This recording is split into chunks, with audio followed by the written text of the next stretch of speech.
As summer arrived, Animal Farm turned into a massive workshop.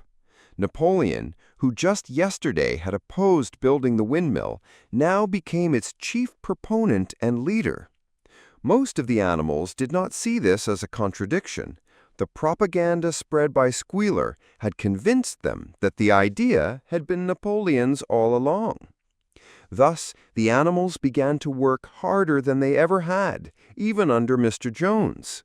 They dragged heavy stones themselves, for they had neither tools nor carts, toiling from dawn until dusk.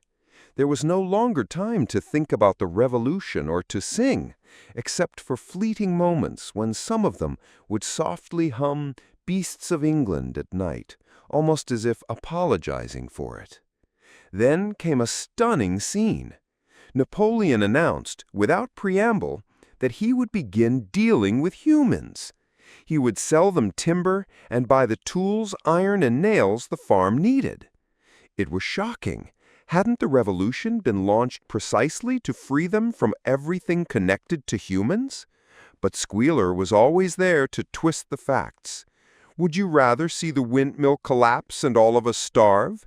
Napoleon only acts for the good of the farm with his wisdom. As days passed, Napoleon appeared less and less before the animals. He was always surrounded by the dogs. Squealer spoke on his behalf, and the pigs began to hold their meetings alone in the big house that had once been Jones's. From the outside, the farm seemed prosperous. Timber shipments went out, carts arrived carrying tools, but inside the animals themselves, fatigue and pain were teaching them silence. Then, after long months of sweat and blood, the storm came. Fierce winds swept across the farm one night, and in the morning they all stood dumbfounded before the windmill, now collapsed into piles of stone and earth. Their hearts cried out before their voices did, feeling that all their sacrifices had been for nothing.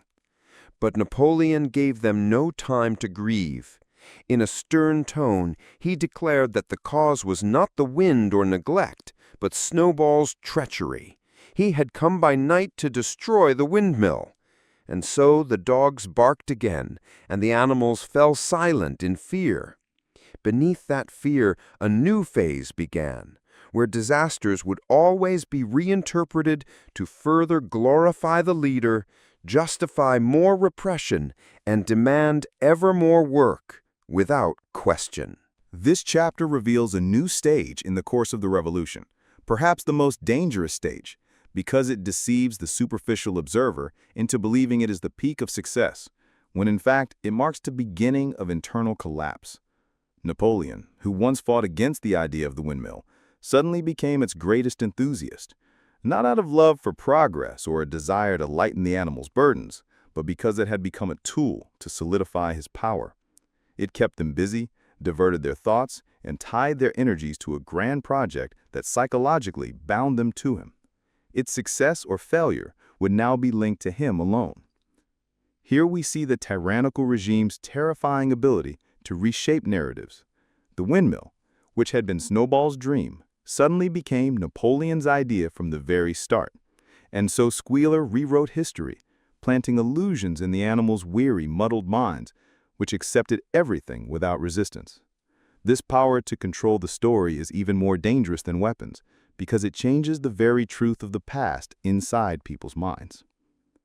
Then comes another telling scene, dealing with human traitors. The revolution had originally risen on the principle of severing all ties with humans and their symbols. Yet under Napoleon's rule, the farm returned to dealing with them, striking deals to buy and sell. This is no innocent detail. It's a reminder that once revolutionary regimes settle in, they often morph into another version of what they overthrew, seeking profit and alliances that contradict their original slogans. The simple animals felt deep down that this was wrong, but Squealer always found the right words to justify it. Is this not better than for us to starve? The height of the tragedy comes with the collapse of the windmill. Months of grueling labor crumbled in a stormy night into rubble. On a symbolic level, it's a powerful image of how grand projects built on the oppression of the lower classes and the distortion of their awareness ultimately fall apart.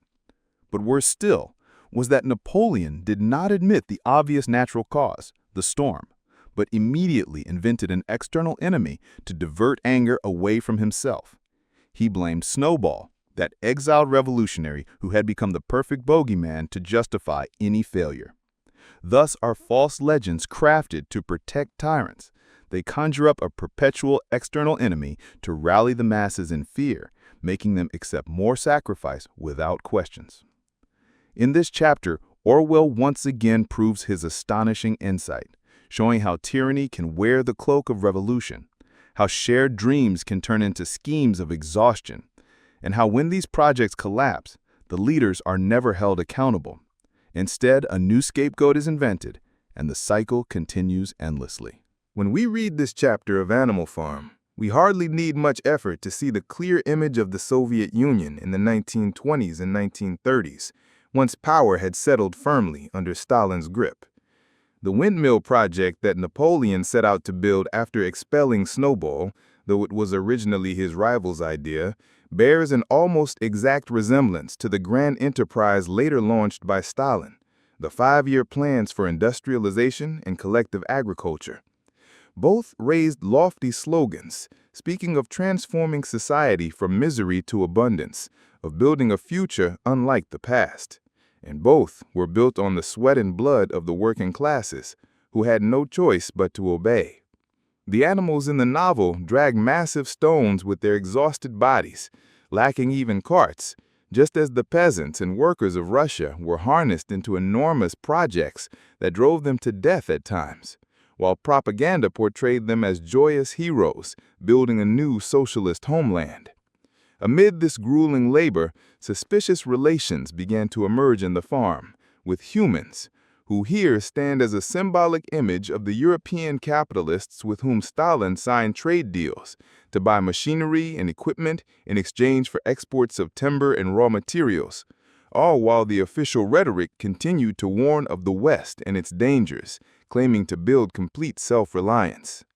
Then, when the windmill in the story collapsed under the storm, the scene closely echoed the crises and disasters that struck the Soviet Union, such as the famines that resulted from Stalin's forced collectivization policies, or the failures of some of the early industrial plans. But instead of admitting his responsibility or a flaw in planning, Napoleon rushed to blame Snowball, even though he had long been gone. In exactly the same way, Stalin resorted to inventing internal enemies, launching his infamous purges, where every failure or delay was justified as the result of a Trotskyist conspiracy or a collaboration with the West, leading to sham trials and forced confessions. In other words, Napoleon, who issues decrees from Jones's old house, fills the farm with guard dogs, and accuses Snowball of even in his absence, is nothing but Stalin in the guise of a pig, continuing in the name of the revolution to crush the very principles it began with. And the animals who toil, fear, and believe everything they are told are nothing but the weary people who found themselves forced to believe what their hearts could not accept, because they had no option but to work and keep silent in order to stay alive.